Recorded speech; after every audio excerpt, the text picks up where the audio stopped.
A poluição de rios, lagos e lagoas é um dos grandes problemas enfrentados pela sociedade moderna.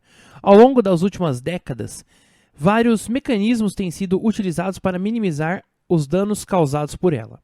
Uma indústria despeja numa lagoa de forma indevida água contaminada por um poluente a uma certa taxa. Dependendo da vazão da lagoa e da concentração do poluente, é possível verificar que a quantidade total desse contaminante na lagoa, num tempo t, denotada por QT, é dada por essa fórmula aqui, em que t representa o tempo medido em anos e QT é medido em quilos.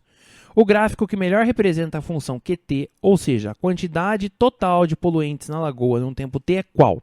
Vamos fazer aqui o uso de uma técnica de cálculo diferencial, porque, olha só, a minha função Q, ela é da seguinte maneira: 20 mais 2 seno de t menos 4 cosseno de t. Perfeito. O que eu vou fazer? Eu vou derivar essa função para encontrar os pontos críticos. Os pontos críticos são os pontos de máximo e mínimo dessa função. E a gente encontra esses pontos se a gente derivar igual a zero. Então, no primeiro momento eu vou derivar. Eu escrevo a derivada como Q'. Bom, a derivada de 20 é zero. A derivada constante é zero.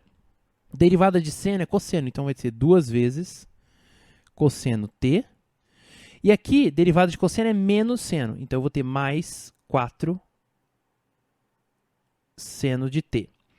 Bom, se eu igualar isso aqui a zero para encontrar os pontos críticos, eu vou ter exatamente 2 cosseno de t igual a menos 4 seno de t. Divide por 2, eu fico com cosseno de t igual a menos 2 seno de t.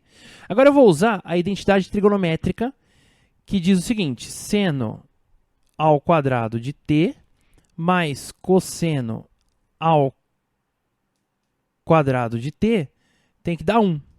Tá? Vou substituir o cosseno nessa fórmula. Então, com quanto que eu vou ficar no fim das contas? Eu vou ficar com seno ao quadrado, vai permanecer seno ao quadrado. E o cosseno ao quadrado vai ser aqui menos 2 seno de t, tudo isso ao quadrado, igual a 1. Bom, aqui vai ser seno ao quadrado, aqui vai ser 4 seno ao quadrado. Então, no fim das contas, a gente fica com 5 seno ao quadrado de t igual a 1. E eu obtive o seguinte: seno de t é mais ou menos, tem que passar a raiz quadrada, 1 sobre raiz de 5, e aí fica raiz de 5 sobre 5, racionalizando o denominador, ok? Agora, vamos pensar um pouquinho no seguinte: nós encontramos os pontos críticos, não encontramos o valor de t, mas encontramos o seno desses t's, que são os máximos e mínimos da função. O cosseno vai ser mais ou menos 2 raiz de 5 sobre 5, tá certo? Porque aqui é mais ou menos, aqui também é mais ou menos, apesar do menos aqui. Agora, vamos pensar um pouquinho, olha só. Vamos voltar na nossa função original. Eu lembro que Q é 20 mais 2 seno t menos 4 cosseno t. Imagine que o meu seno é positivo. Aqui faltou um mais ou menos, né? Mas tudo bem. Imagine que meu seno é positivo.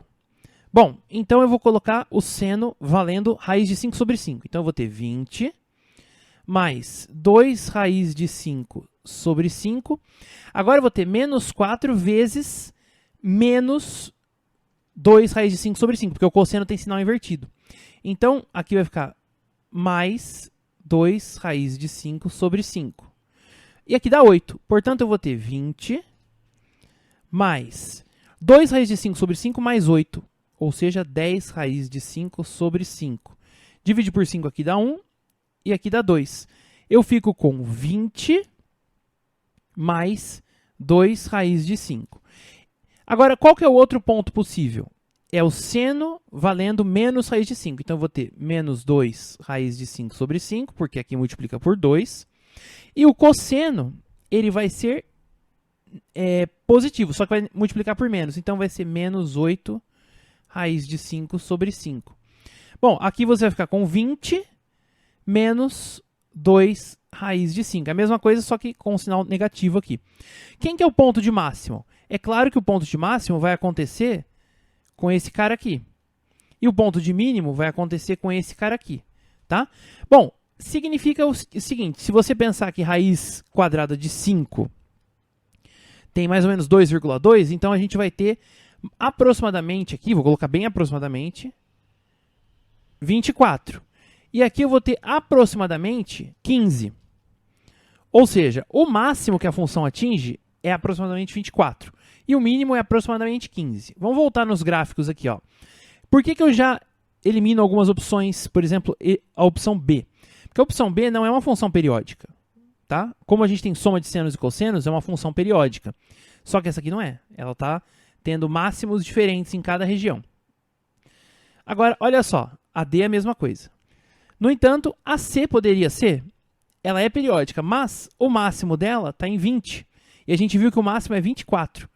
Agora, você vem para A, olha só o máximo, está perto do 25, né? No gráfico aqui é mais ou menos o 24, alguma coisa, que é o máximo. E o mínimo está aqui, ó, que é um pouco maior que 15. Então, a alternativa correta é A.